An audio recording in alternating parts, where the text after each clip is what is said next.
Welcome back to Bass Prediction Center, where we're tracking weather, seasonal patterns, and tournament trends to help you catch more and bigger fish.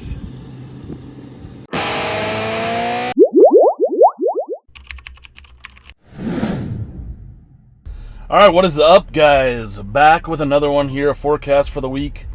We missed the weekend update last week, and mostly that's because my truck busted a wheel bearing and I had to fix it because I had that tournament on Saturday, so I spent all day Friday doing that, and by the time we got done fishing, it was just too late to do a weekend update. So we're here. It's Thursday. We're late on the weekly forecast as well, so we're going to do this right now. It's Thursday, so we're going to do a weekly forecast / weekend update combined, and then we will get back on track next week. Should be a little bit better. I've had crazy work schedule, just a ton of stuff going on. Got me a new pickup, not a new one, but a new used one, so Gooner's old GMC is gone for now, but we will still film some awesome videos. But this week's just going to be a quick one. We'll cover the weather, the map, all the regular stuff. Just won't have any of the entertainment stuff this week, but we will get back to it next week. So let's start off with our map. Guys, right now, I just fished that tournament at McConaughey, and there was smallmouth spawning. There was also an alewife spawn going on. There was fish and post spawn. So for the map this week, this basically covers, so like the southern border of Nebraska all the way to the Canadian border. You're talking spawn and post spawn depending on the lake. So if it's a big lake, like the Lake Erie, for instance, they're definitely probably spawning still there. Maybe not even spawning yet. But then smaller ponds and lakes are going to be totally post spawn, maybe even summer patterns. So you're going to have to play this by ear, just lake by lake, check for spawning fish, check for post spawn fish, and just go from there. It's a great time to fish right now. There's tons of fish biting. From southern Texas all the way to the Nebraska border, you've got early summer patterns kicking in. Those fish are getting offshore. We saw this at Kentucky Lake last week at the BPT with a bunch of ledge fishing. And then down in Florida, southern Texas, and southern Louisiana, you're starting to get right into that middle summer pattern, mostly offshore or grass fishing. So, guys, that's the map. Also, Bassmasters fishing Lake 10 Killer. They started today, and it's going pretty well. It's water's high. They're doing some flipping, not as much scoping as I thought, so that's cool. So let's move on, guys. The St. Croix Bassmaster. Tournament spotlight here. This is the Silted Water Bass Tournament from last weekend. Derb Commanders, Charlie and his partner, dominated with 17 pounds, 15 ounces, and Big Sack Energy, that's me and my son, came in second with 15-10. It was a good tournament. Caden absolutely hammered him. He had 3 master anglers, 3 fish over 3 pounds, so it was a really good day. We caught a ton of smallmouth, and we caught them all in a very small area. We're going to be doing a lake breakdown of Lake McConaughey, a tournament breakdown coming up, so watch out for that. It's going to be a really good video. Let's look at Bassmaster. All right, looks like Andrew Loberg's in the lead here with 17 pounds. This is Bass Track, so you don't know how accurate this is right now, but Taku Ito's sitting right behind him. Should be really fun to watch here. Trey McKinney, Keith Combs. Good to see Keith Combs up there. Guy's at Lake Fork hammer, but doesn't tend to do well in other tournaments, so good to see him up here. Pat Schlapper, I think I had him in fantasy, I'm pretty sure.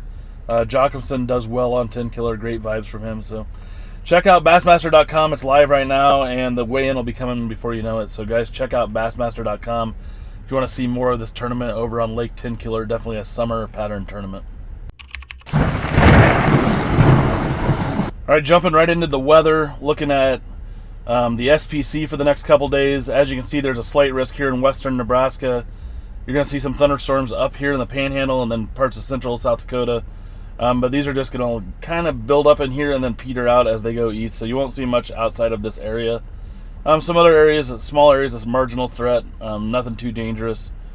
The next day, tomorrow on Friday, we've got a bigger threat. So a bigger yellow area from Montana all the way down to the Texas Panhandle. Again, you're going to see some storms here. Not a big tornado threat, but you're looking mostly at wind and hail here.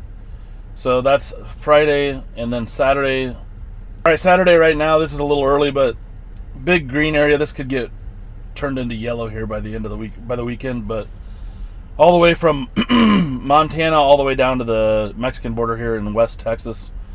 So if you're in these areas, just watch out Saturday. If you're planning on fishing, there's going to be probably some thunderstorms in these areas Saturday evening, most likely. Let's look at the weather map here and see what we're looking at. All right, looking at weather here, the weather map. As you can see, there's going to be storms here. Let's see what time we have here. This is around noon or 10 a.m. Thursday. So let's move this forward. I was saying, okay, so going through Thursday evening, as you can see, those storms are going to fire up in here, but it's just a small threat of isolated thunderstorms, but the ones that do form are going to be severe. You've got rain up here in northern Minnesota, in middle of North Dakota, and then there's some scattered thunderstorms here through the southeast, and a little system moving here on the Arkansas-Missouri border. The rest of the country is looking pretty dry. Friday, if you're planning on fishing Friday morning, this is what it looks like. Some rain here in the Great Lakes, and then throughout the southeast, going to have some scattered storms, but nothing severe. Should be a decent day to be out there. Probably throw some topwater there in the morning. And then as we move through the day, this isn't really even showing, well, it is a little bit, those storms firing up. This is that area here. There's going to be some storms all along this line, and this isn't showing it very well, but you're going to see some thunderstorms here from Montana down through the Texas Panhandle, like we saw. And then going into Saturday, this is kind of Saturday afternoon. As this low pressure system forms here in Nebraska, you're going to see storms. And then in the southeast, you're going to see some thunderstorms, but these are just going to be scattered, nothing severe. Mostly dry for most of the country. Should be a pretty good weekend to fish. Sunday, kind of the same thing. You're just having a lot of lingering rain here in the east, but actually could make the fishing a little bit better, especially this time of year. So, and that's through Sunday night. Looks pretty good for the weekend, to be honest. The rest of the country's looking great. All right, looking at our winds for the week, for the rest of the week. Thursday night, this is Thursday evening. Around this low pressure system, going to have some winds pick up through the Dakotas, northern Great Plains, Nebraska, Kansas. Windy in the desert, if you're fishing out that way somewhere, if you can find a bass. And then just around this low pressure system, going to have some gusty winds, but nothing too crazy. Lake Erie looks pretty windy there on Friday morning. Friday afternoon, again, this low pressure system is just sitting here, so you're going to have some winds around it. West Texas, some winds, basically wherever these storms are going to be a little bit windy. And then in the desert southwest, a little bit windy, but the rest of the country looking good. Saturday, if you're planning on fishing, should be a pretty good day. Just avoid some of those little thunderstorms. You should be good. Watch out for lightning while you're out there. Have your kill switches engaged and your life jackets on. Not too crazy at winds. This time of year is a good time of year to fish for winds, because there's really not, you don't get a lot of crazy winds unless there's a storm. So Sunday, kind of the same thing. Probably going to be some thunderstorms in here. It's not showing anything yet, but just watch out for Sunday for some thunderstorms in this area. Kind of for over the next week, the Great Plains are looking a little stormy. The rest of the country looks fantastic. Let's check out our temperatures. All right, looking at our high temperatures for today on Thursday. Really nice weather all throughout the country. 80s from a line from Massachusetts all the way to Washington State. Nice 80-degree temperatures unless you're up in the mountains. Oregon, Washington, a little bit cooler along the coast, which is pretty normal. And then the Midwest, you're looking at 60s and 70s all through here. Really nice weather. Great weather to be fishing this weekend and week. Friday, basically more of the same. A little cold dip here down into Arkansas, Missouri, but it's still not cold. It's still in the 70s. Very nice weather all throughout here. Kind of chilly here in North Dakota, Montana, in the 50s for the high on Friday. The rest of the country looking great. Saturday, more of the same. Some cool pockets here, along the Canadian border, basically, and in the northwest, and in parts of Maine here. But really, great temperatures, great time to be out fishing. You can't beat them. Summer patterns, topwaters, everything you want to throw, frogs, anything you want to throw right now. Maine cooling off on Sunday, but the rest of the country looks fantastic, even hot as you get into the south. So if you're in Arizona, southern Texas, it's going to be very hot, but the rest of the country, 80s and 90s. All throughout most of the country. That looks great. Let's move on. Fish absolutely love that. Oh my gosh! All right, for this week's forecast to fish, we're going to be talking about spawning smallmouth. And what I want to talk about is lakes that have rock, but the rock is very steep, so it doesn't provide a lot of spawning habitat, and what you want to look for. So, as you can see here, we have two rounded points, but these are relatively steep. If you look at the historical imagery here, if you move the water up, there's not a lot of distance between.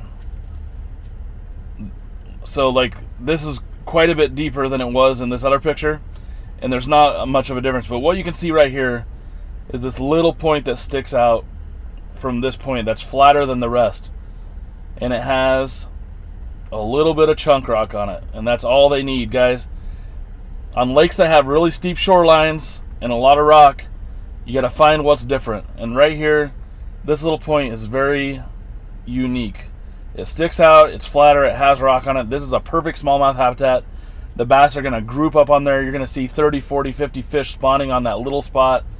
So if you can go around the lake and find other spots just like that, like right here's a little area. It's flat. It sticks out to the side of this point. Has rock on it. Really good spot. But go around the lake on your Google Earth and find these areas. Here's a really good one right here. The main point's here, and you have this flat spawning area right out here in front of it.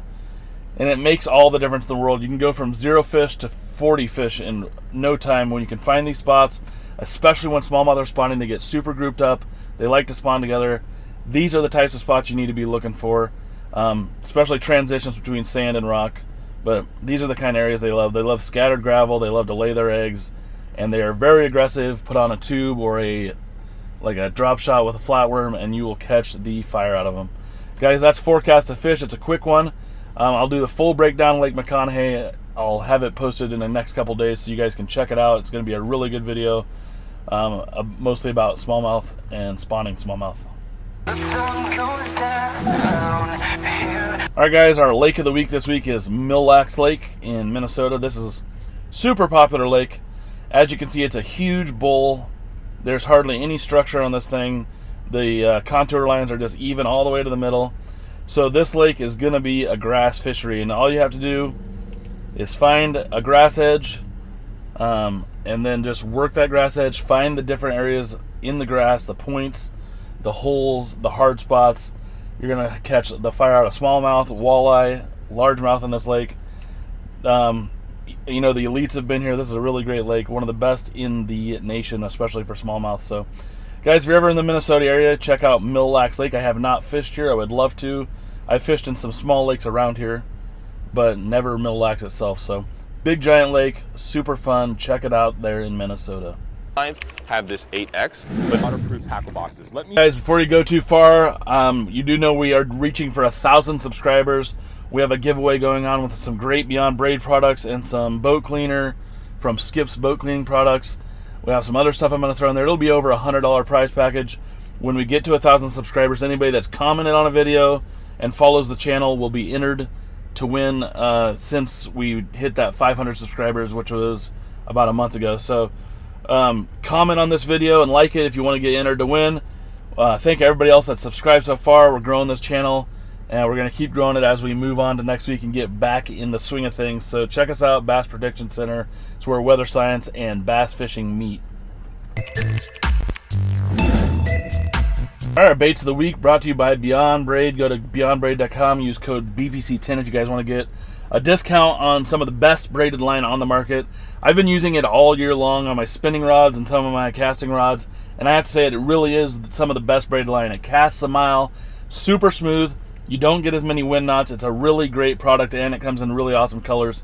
So check them out at beyondbraid.com, and again, use code BPC10 if you want 10% off any of their products. Guys, our baits of the week are for our spawn and post-spawn areas. You cannot beat a stickworm and the 6 Sense Clout. If you go to YouTube, there's some videos of the Clout. It moves like nothing else in the water. And put that thing on that core tackle wacky shot. This is the best wacky hook on the market right now.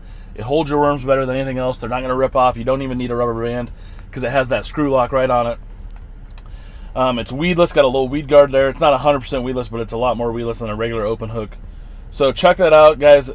When you're in the spawn and post spawn, you cannot beat a wacky worm. You're going to catch a million fish. You'll catch big ones and everything. So if you got a kid fishing with you, throw one on their line and just throw it out there, let it sink, and you're going to hammer them, especially around grass patches and things like that. Early summer areas, we're looking at a Carolina rig. So this is a really great time of the year to throw a Carolina rig on hard spots, long tapering points. You can fish them shallow to deep, get a 3/4 ounce weight, 3 to 4 foot leader, and throw on a 6 Sense Hawgwalla. Milliken won a tournament, and it was actually a pre-spawn tournament last year on Toledo Bend, I believe, using this bait. I've hammered them on this bait. I won a tournament with this bait on a Texas rig.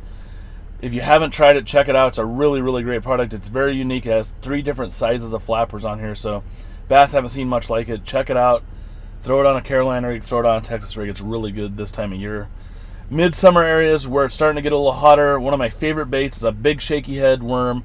This is the Zoom Magnum trick worm. It's the same size, length and everything as a regular trick worm, but it's fatter. So the bass this time of year, it's hot out. They don't want to expend a lot of energy chasing baits and things. They want a big meal, so get a big Magnum trick worm. This thing has a lot of presence in the water.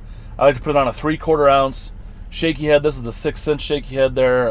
Divine shaky head. It's a good bait, or a good hook. And super stout, big wide gap. But throw it around on those hard bottom areas, a little bit deeper, steeper areas. You're going to catch some big fish. I caught an 8-pound bass down at Bob Sandlin Reservoir on this exact setup. So super great bait to be throwing there in the midsummer, especially down in Florida on hard spots, South Texas, things like that.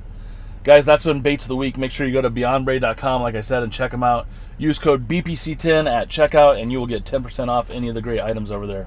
Thank you for bearing with me. That's been your weekly forecast / weekend update for this week. Again, we'll be back next Tuesday, regular schedule, Tuesday and Friday, with a new weekly forecast, a new weekend update, and then I'll be releasing that Lake McConaughey breakdown video coming out hopefully on Saturday. I think I'll get it done. So guys, it's been great. Thanks for watching.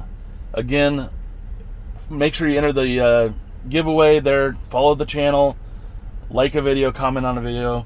Tight lines, good luck fishing this weekend. Let me know what you catch and we'll get it posted up here on the channel. Thanks for watching, guys.